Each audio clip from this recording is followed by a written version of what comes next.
явган замын стандартыг шинжлэх бас энэ ажил орж ирж байна. За тэгээд манай өнөөдөр Сүхбаатар дүүргийн мандсаг дарга өнөөдөр хуралд оролцож байна. Тэгээд сая бас би өнгөрсөн хурал дээр Сүхбаатар дүүргийнхаа засаг даргаас асуух асуулт байна гэж одоо хайсан. Тэгээд сошиал дээр бас тэр маань их явсан. За тэгээд манай Сүхбаатар дүүргийн засаг дарга байгаа учраас би хэд хэдэн асуулт асууя гэж бодож байна.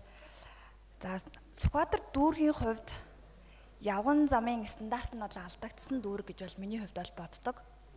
За яагаад вэ гэхээр одоо энэ Сүхбаатар дүүргийн 10 дугаар хорооноос хоошоо алхахад маш хүндрэлтэй нийтийн эзэмшлийн явган зам маш их байдаг. Тэгээ иргэдтэй уулзахаар энэ тал дээр маш их асуулт асуудаг. За тэгээд эхний асуулт нь за таны яг энэ засаг дарга болсноос хойш гэдэг юм уу хийж хэрэгжүүлж байгаа ажил дунд чинь явган замын засвартай нийтийн эзэмшлийн одоо ногоон байгууламжтай холбоотой ямар ажил хийгдсэн бэ?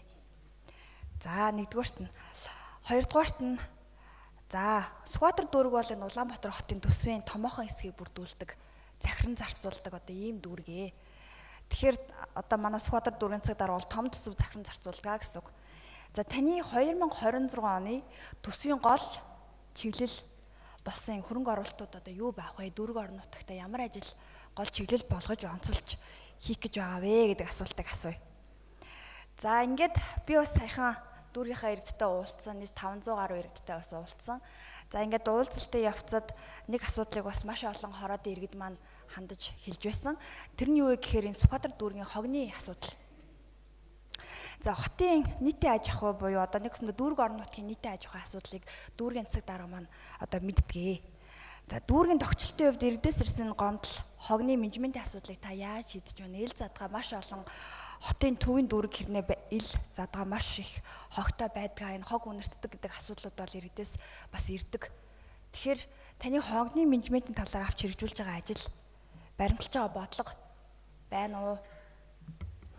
За ингээд бас сүүлийн асуулт. Өнгөрсөн жил нийслэлийн засаг дарга бөгөөд Улаанбаатар хотын захирагчаас дүүрэг лөө, дүүргийн засаг дарга лөө орон нутгийн хөгжлийн сангийн төсвийг бас шилжүүлсэн. За ингээд яг энэ орон нутгийн хөгжлийн сангийн төсвөөр одоо иргэдтэй одоо амлсан гэдэг юм уу хийж хэрэгжүүлэх хэдхэн ажлаа бас нийслэлийн эрдэнэ урлын төлөөлөгчд нь хийхийг зордгоо. За ингээд надаас бол ямар нэгэн байдлаар санал асуугаагүй. Ямар ажил хийгдсэн болоо? За одоо танд шууд хариулахад бас хүндрэлтэй байвал та над руу албан бичиг бас явуулж өгөөрэй гэж бас хүсэх байна. Яг онцолж орон нутгийн хөгжлийн сангаар хийгдсэн ажлын одоо тайлбарч гэдэг юм уу тийм зүйл байна уу? Та надад энэ талаар хэлж өгөөч. За тэгээд бас би бас нэг зүйлийг хэлэх гэсэн.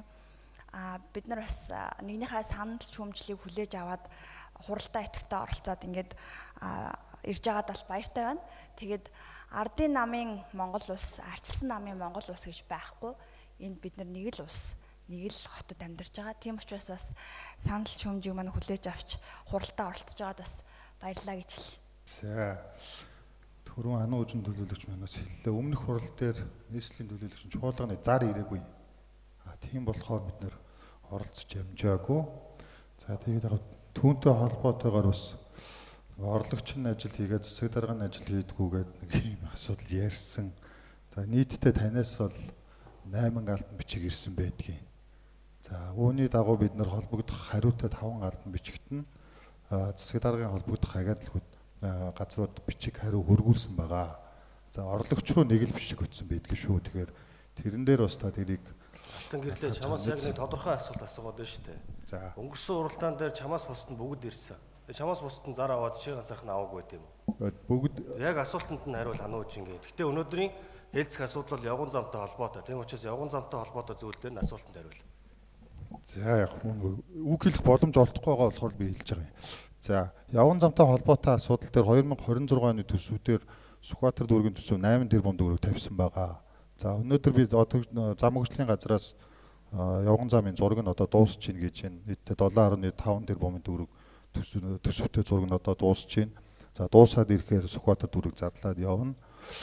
За төсвийн хувьд нийт 785 орчим тэрбум төгрөг Сүхбаатар дүүрэг энэ жил баталсан.